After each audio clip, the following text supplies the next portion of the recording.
Nə üçün telefonu götürəndə alo deyirik? Məşhur bir mif var ki, alo, telefonun ixtiraçısı Alexander Bellin həyat yoldaşının adıdır. Güya Bell hər dəfə ona zəng edəndə Lois deyirdi və alo sözü bundan yaranmışdır. Amma doğru deyil. Bellin Lois adlı arvadı yox idi. Hər şey 19-cu əsrin sonlarında ilk telefonlarla başladı.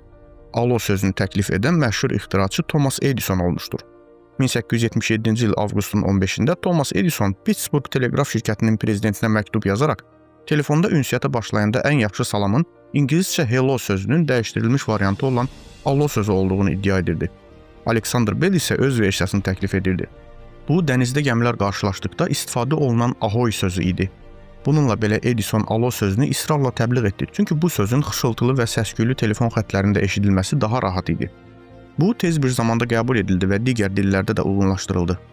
Beləliklə, növbəti dəfə alo deyəndə 100 ildən çox əvvəl başlayan ənənəni davam etdirdiyinizi unutmayın. Bəs siz telefon söhbətinə hansı sözlə başlayırsınız?